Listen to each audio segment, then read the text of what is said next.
إن هذا القرآن يهدي للتي هي أقوم. السلام عليكم ورحمة الله وبركاته.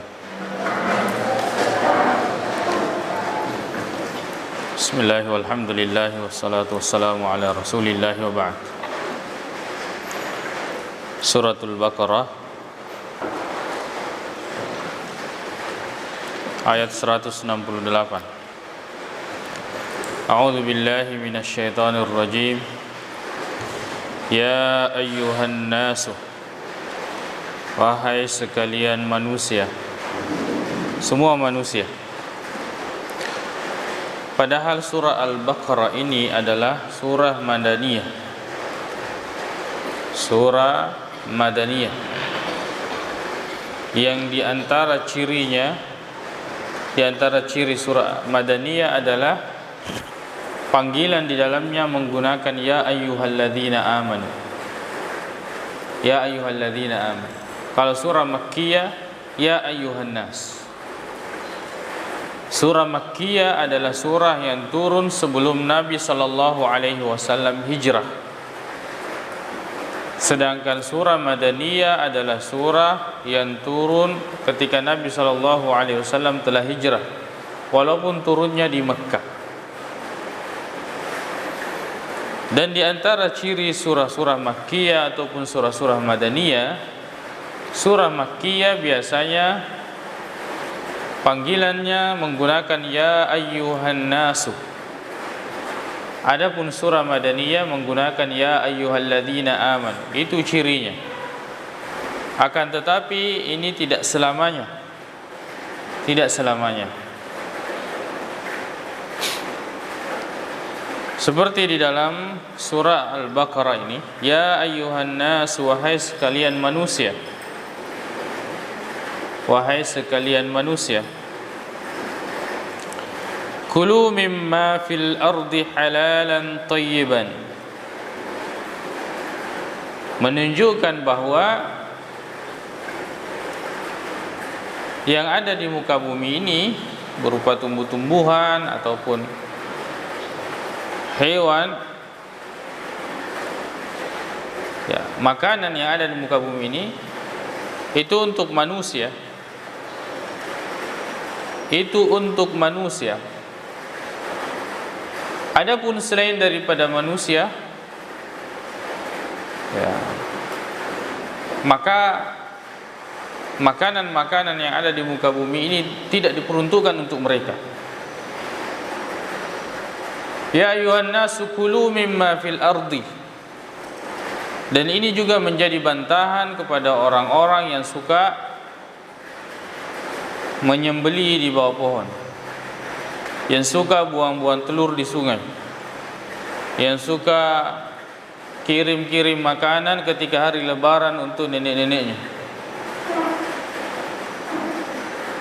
Ini bantahan ayat ini, bahwasanya makanan yang ada di muka bumi ini itu untuk manusia yang masih hidup. Manusia yang masih hidup.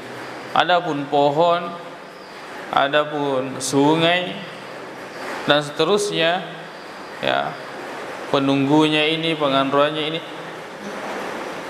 bukan, mereka tidak makan. Mereka tidak makan. Itu hanya cara jin atau syaitan untuk memperdaya manusia untuk mencari teman. Bagaimana mereka mencari teman atau saudara? Mereka membuat manusia ini melakukan perbuatan-perbuatan yang mengarah kepada mubadzir, at-tabdzir. Bukannya orang yang mubadzir itu, innal mubadzirina kanu ikhwanas syayatin. Bahwasanya orang-orang mubadzir itu adalah saudara-saudaranya syaitan. Adalah saudaranya syaitan. Maka ketika dia buang telur, dia akan melakukan perbuatan mubadzir.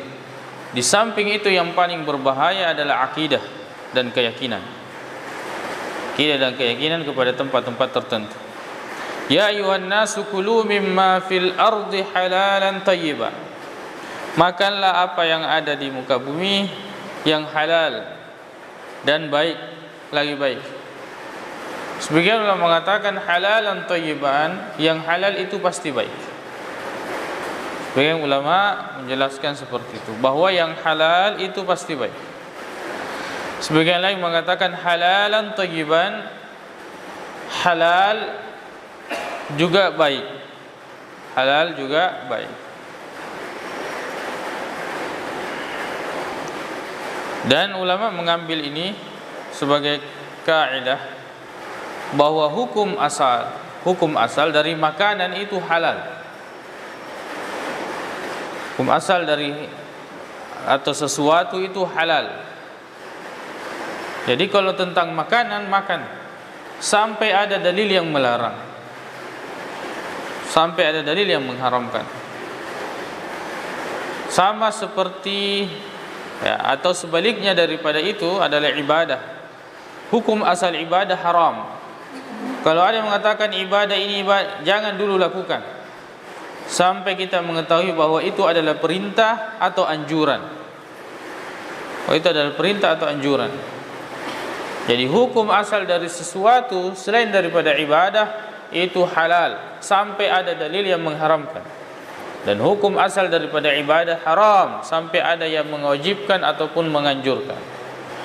Ya ayuhan nasu kulu mimma fil ardi halalan tayyiban. Halalan tayyiban. Wala tattabi'u khutuwatis syaitani. Dan janganlah kalian mengikuti langkah-langkah syaitan. Dan janganlah kalian mengikuti langkah-langkah syaitan.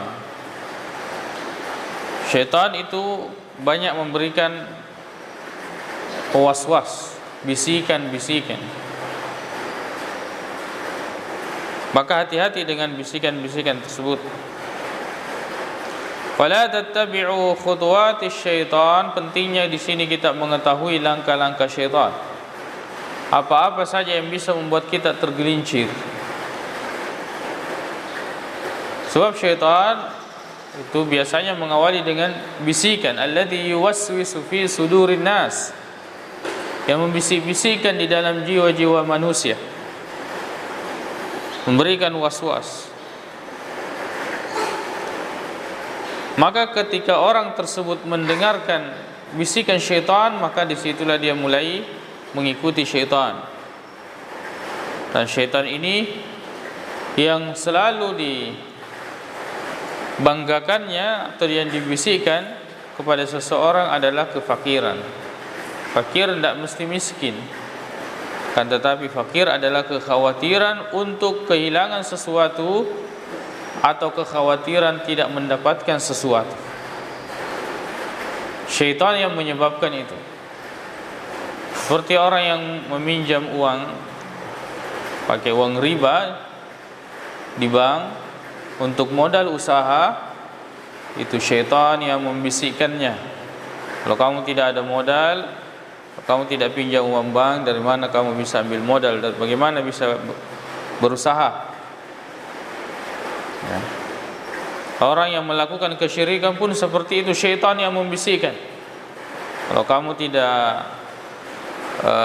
melepaskan ayam di sini atau buang telur di sini, ya, sikelili matulum, atau sakit dan seterusnya. Syaitan yang membisikkan itu.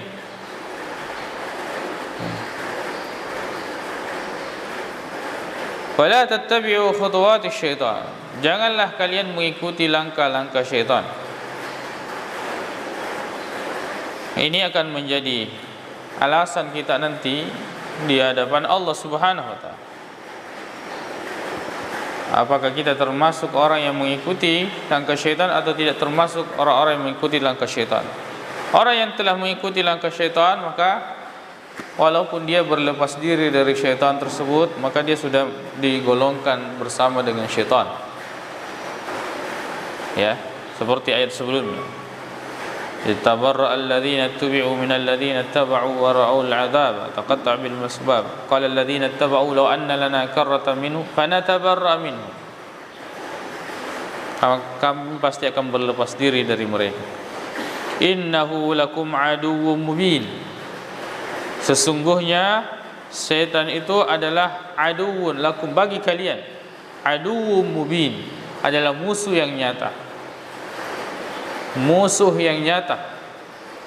Orang kalau dengar musuh pasti dia mengambil langkah untuk menjaga dirinya. Kecuali kebanyakan ketika mendengar syaitan itu biasa-biasa saja. Padahal syaitan ini tidak pernah berhenti, tidak tidur, tidak ngantuk. Seandainya syaitan itu tidur maka manusia bisa istirahat. Tapi syaitan tidak pernah tidur. Tapi syaitan tidak pernah tidur, selalu mempengaruhi manusia. Dan syaitan ini adalah musuh kita yang paling nyata. Kalau kita dengarkan musuh, pasti kita menjaga diri dari ini. Ya. Berbeda halnya dengan syaitan. Orang kalau dengar syaitan itu biasa-biasa saja.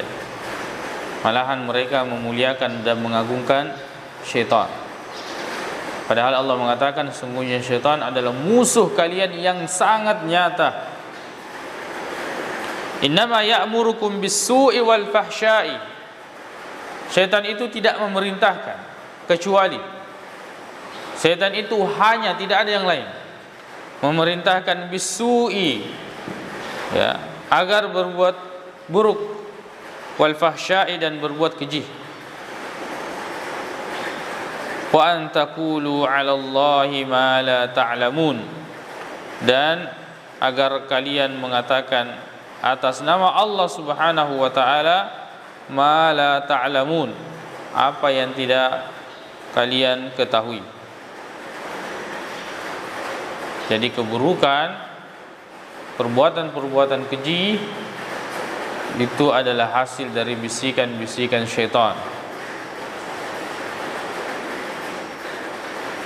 Makanya kita harus memiliki cara bagaimana agar kiranya pengaruh syaitan itu tidak kuat pada diri manusia.